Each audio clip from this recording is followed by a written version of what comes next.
Hello, fellow online teachers. I'm Susan from MosherTech with some quick PD tips. Please click subscribe below to keep up with the latest PD opportunities and other exciting news related to online learning. Today we are talking about the new parent feedback tags on the Qkids platform. In the teacher reference section, you will see 11 new core competency categories. Say that fast. Core competency categories. Core competency categories. Core competency categories. Today we will focus on sound quality and control. Whether you are here to get ideas to rock more green tags or for suggestions on how to avoid the gray ones, you are in the right place. We are a community of online teachers, and our Teachers Lounge is this wonderful conglomerate of forums, videos, and other social media groups where we can encourage, inspire, grow, and share with one another. First, a side note about those tags. Remember, they do not define us. Think of them as opportunities to reflect on your teaching. Allow yourself some grace on the matter. Don't sweat the gray stuff. Sometimes, despite our greatest efforts, gray tags happen. There is a realm of the tagging system that is out of our control. First of all, technology happens. If you've done your due diligence to avoid some basic issues, don't sweat the gray stuff. Secondly, we can't control other people's moods. Well, at least not all the time.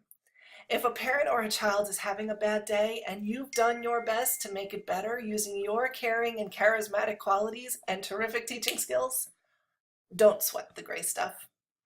Lastly, sometimes we have bad days, and that is okay. If we were all perfect today, what would we need tomorrow for? Don't sweat the gray stuff. Remember, it's not about being the best. It's about being better than you were yesterday. I'm not saying that it's not normal to feel emotional over those gray tags. Everyone does. Teachers are, by nature, often perfectionists and in a continual state of evaluation and growth. Those tags, they can hurt. Try to use them to reflect on your lesson, what happened, and how you can make it better next time. Don't sweat the gray stuff. Let it roll off your shoulder and move on. Okay, let's get started on today's first tag, sound quality and control. Let's look at the approaches and teacher targets. Solving issues proactively and urgently. Let's dissect that a little bit. Proactively, you're doing things ahead of time, before it's a problem. Use that settings before you log into your classroom. Test your sound, test the volume, play around with it a little bit. Here's how. Okay, to test your sound before you enter the classroom. On a Mac, you go up to Setting, click Audio, test, test, test, test. You can hear. Manipulate the microphone and the speaker until you have eliminated the echo and your voice is at an appropriate volume. Then you are all set to enter the classroom. Next thing you want to do is use those 3 to 5 minutes before class starts and talk with the students. But you're not just being the friendly, wonderful teacher. You are multitasking. So you are also checking their sound as you speak to them. Let's look at how. First, you click the plus sign on the student stage and select a student. Then you select the individual student's mic so that you will only hear audio from their setting. Then you greet each student one by one. Hello, Bill. Okay, so you've proactively hit your settings before you entered the classroom. You've checked each student individually before class using the individual mic. Sometimes during class there are still disruptions with noisy backgrounds like or loud settings, echoes, whatever it is. You can find the student where the noise is coming from and turn them down. Or if it's really bad, you can mute them and just unmute them when you put them on stage or to hear individual answers. Basically, we don't want something that's so loud that it's distracting from the learning or taking away from the other students being able to hear. Parents. Sometimes the parents are the problem. I know, they never see it that way, but they're trying to help. They really are. They're sitting there, they're excited with their student, and they want their student to succeed. So they're whispering answers or they're yelling answers across the room.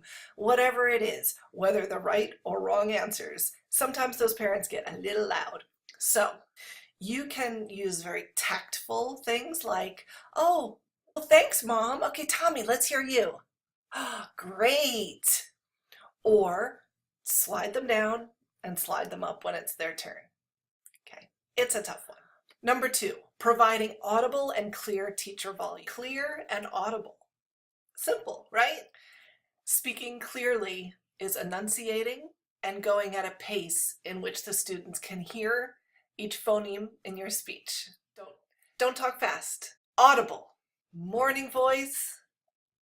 You people on the West Coast, God bless you. I do not know how you do that so early. You get up and you're all perky at 3 something crazy in the morning. Yeah, no, not me. East Coast girl, 5 something is hard enough. But anyway, do your gargling and clearing your voice before you get on the screen. And project. It feels unnatural at first when you are being so conscientious about speaking clearly and audibly, but you will get used to it. Number 3, employing pitch and tone of voice in a way that ensures good sound quality for students to listen to and process spoken examples and communication. Basically, don't be a robot. Okay. Intonation makes us able to express different emotions and attitudes with our speech. Pitch is the highness or the lowness of our voice, and it's essential. We use pitch in order to express our emotions and attitudes through a change in our intonation or the tone of voice. We also use pitch in order to express stress when we want to make certain syllables longer, louder, or higher in pitch. That felt really weird, but you know what I mean. Take a look at this. Think about all the different ways O can come across with just our speech. Oh. Using appropriate pitch and tone calls attention to the students so they're aware of the most important words and ideas in your speech. It helps them to reproduce the sounds. Number 4, projecting voice that ensures good sound quality for students to listen to and process spoken examples and communication. This target is very similar to the audible and clear teacher voice. You want to make sure that you're projecting. That's easy, just make sure you don't have a little mouse voice. So before, we're making sure that the technical part of the sound is good. Now we're looking at the physiological sound. So no frogs in your throat, no horses, nothing. Look at the clues from the students. They might be leaning in or pressing on their earphones, and that's an easy way to see that maybe they can't hear you. So you either need to physically adjust the volume or physically project more. It seems so straightforward, but really, unless we're thinking about these things, we might not realize we're doing them or not doing them. If you get a tag in this area, I hope that looking at this video can help you reflect on what happened during that lesson and how you might be able to improve it in the future. All right, go green.